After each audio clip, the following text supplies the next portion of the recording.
Bear and I went for a walk and we thought we were gonna miss the rain. We were wrong. So here we are, a little bit wet, just hanging out under a tree for a little bit. Perfect time for a video about what type of plastic is good for your brain. So my name is Hillary. I am a licensed and certified speech language pathologist who specializes in concussion and cognitive rehabilitation. Plastics have been we've been finding lots and lots of research that shows that plastic is bad. It's showing up everywhere. It's showing up in our foods. They've seen that in autopsies they have found microplastics in human brains.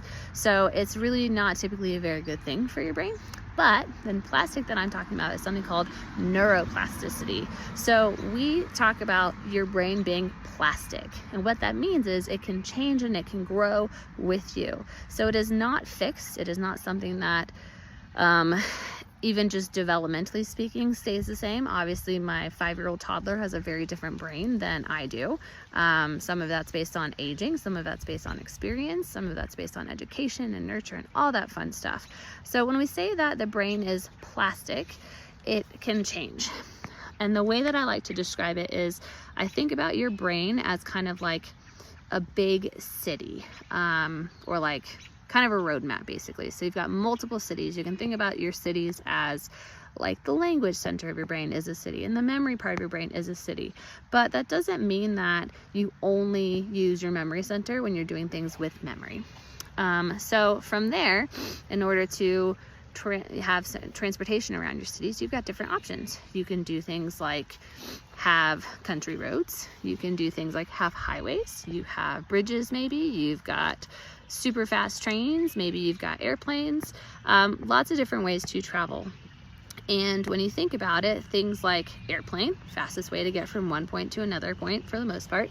And those are the things that you do all the time that are super automatic. You just go from point A to point B, versus maybe newer stuff or older stuff, even stuff you haven't touched for a while, are the like country roads, the things that are just, I haven't used this, let's dust off the cobwebs. Maybe it's an old language that you learned like when you were in high school or something like that. And there is something to be said for use it or lose it being a real thing. So if you learn something and then you don't touch it for years, your brain goes, well, what's the point of having this road? It basically goes nowhere. I never use this road, and it gets rid of it. So that's kind of like long-term memory, just getting rid of stuff. So when we talk about your brain being plastic, it is where you figure out how to have the most efficient brain for what you need. My brain needs a whole lot of stuff on language. It needs a whole lot of stuff on obviously the scientific type stuff. I don't have anything in my brain really on engineering. I'm not great at math. It's something that, yes, I did well in school in my math classes, but haven't used it for a while. Gone out the window. It's not really there for me to access anymore. That road is closed. So neuroplasticity, if you think about it post-injury, a concussion is damaging the pathways to those big centers. The big centers themselves are probably fine. That's why things don't show up on imaging when you're talking about concussion. So you're damaging the roadways to get there. And it might be that those roads are under construction for a little while and you take a detour. So I can still get to my destination, but it takes me longer than it did before.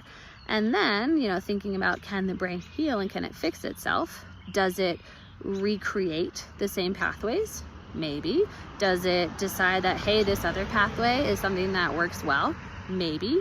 But in general, when we talk about the healing process, you're talking about neuroplasticity. You're not talking about always making the brain go back to exactly what it was before your injury, because our brains are always changing anyway. And so neuroplasticity is one of the coolest things that our body can do. Our brain is constantly changing, growing, determining what's important and what's not. And it does that from childhood. So if anyone says, you know, is your brain the same post-concussion? You can probably say nope, and it never will be, but honestly, it may not be the same as it was yesterday either. So rain's kind of let up a little bit. Bear and I are gonna go. He looks ready to go. Bear, you ready to go? Yeah, okay. So we're gonna head back home, try to dry off. Hope you all have a great night.